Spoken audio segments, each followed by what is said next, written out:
Let's explore the French crown jewels, a breathtaking display of the French monarchy's wealth and greatness. This amazing collection, with over 200 pieces, shows exquisite craftsmanship and historical importance. Around 30 major diamonds shine brightly, each with its own fascinating story. From the famous Regent diamond to Charlemagne's majestic crown, the French crown jewels offer a peek into a world of incredible splendor and mystery. These jewels have adorned kings and queens, seen revolutions and restorations, and captured the imaginations of people for generations. The history of the French crown jewels is as rich and complex as the jewels themselves.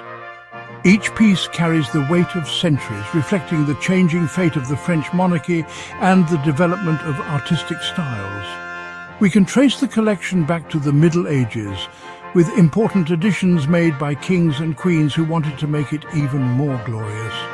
From the times of Francis I to Louis XIV and Empress Eugénie, each era left its mark on this remarkable collection of treasures.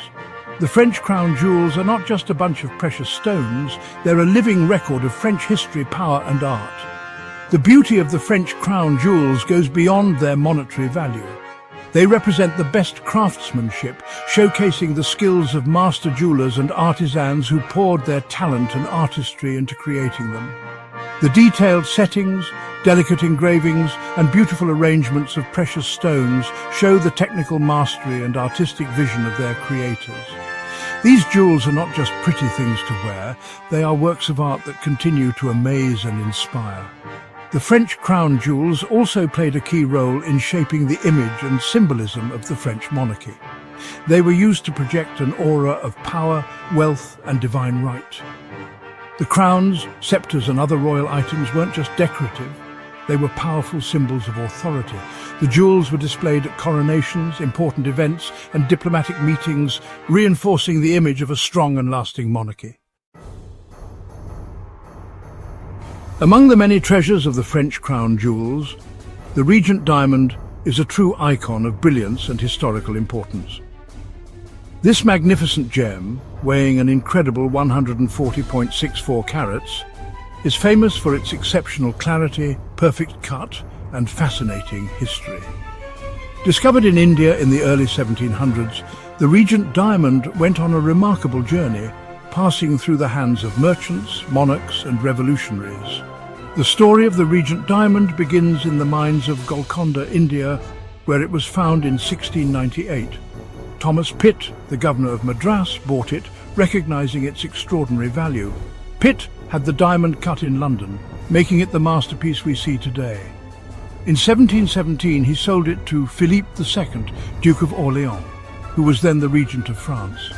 This marked the beginning of its famous reign as one of the French monarchy's most prized possessions. The Regent diamond quickly became a symbol of French royal splendor. It was set into Louis XV's crown for his coronation in 1722 and continued to grace the crowns of later kings. Its brilliance and size made it the center of attention at court and a source of both admiration and envy. Its presence at state occasions and in royal portraits solidified its status as a symbol of French power and prestige.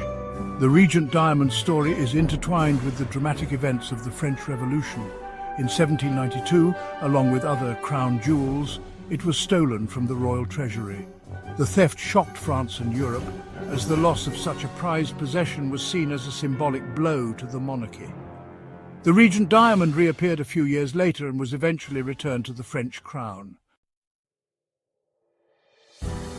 The crown of Charlemagne, while not the original crown worn by the Holy Roman Emperor, holds a very important historical and symbolic place among the French crown jewels.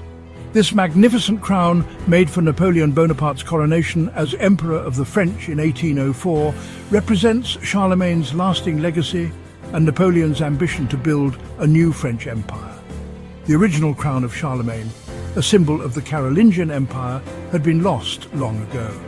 Napoleon, a clever strategist, understood the power of connecting himself with Charlemagne's legacy.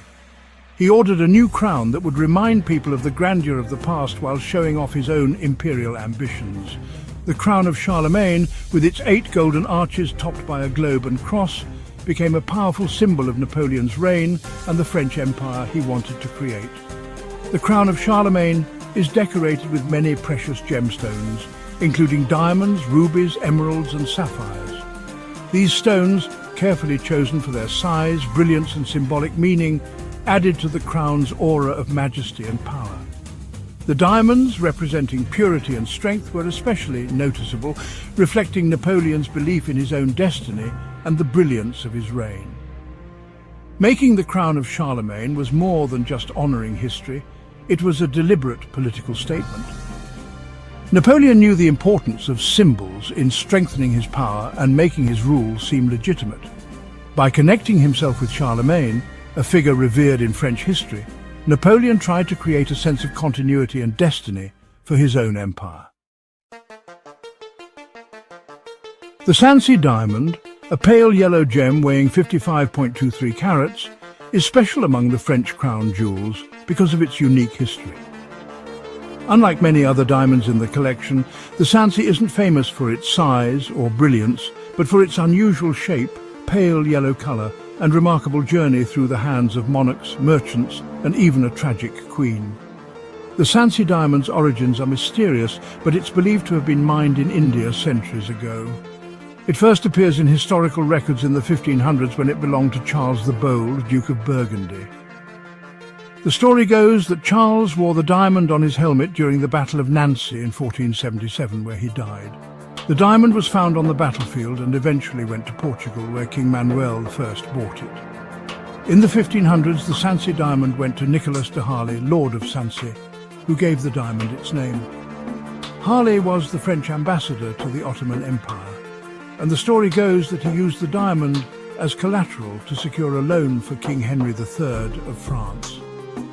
The diamond finally became part of the French crown jewels during the reign of Henry IV. The Sancy diamond's history has both grand and turbulent times. It was stolen during the French Revolution, but later recovered.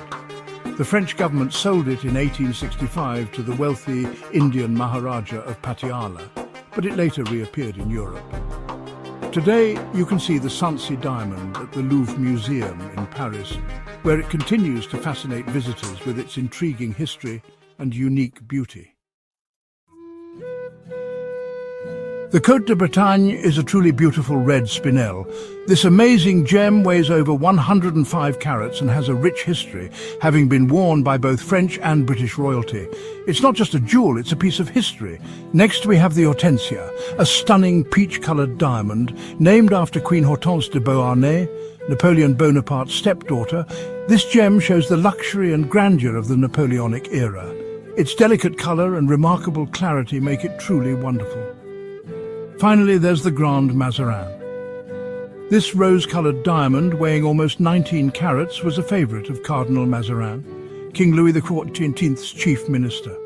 Passed down through generations of French royalty, it represents the lasting legacy of the French crown jewels. These gems, each with its own special story, continue to amaze and inspire, reflecting the splendour and history of the royal family.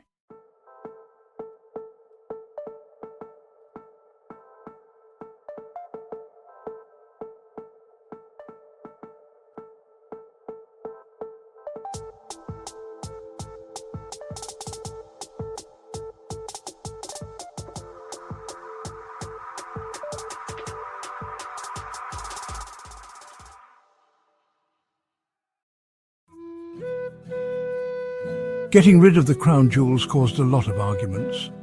During the Revolution, a large part of the collection was sold to raise money for the new republic. Some people thought this was necessary for the new government, while others were sad to see such priceless heritage lost. The jewels ended up in private collections and museums all over the world, changing their legacy forever. Today, the remaining French crown jewels continue to fascinate and inspire. They are kept safe and displayed in museums where they show the grandeur and complexity of French history. These jewels are not just relics, they are symbols of cultural and artistic achievement, admired by millions of visitors every year. Their story reminds us of the lasting appeal of beauty and craftsmanship. The French crown jewels stand as a testament to history and artistry. Each piece tells a story of power, passion, and politics. They are more than just decorations. They are treasures that have seen empires rise and fall, revolutions come and go, and the enduring spirit of a nation. When we look at these jewels today, we are reminded of the complex story of human history and the timeless search for beauty.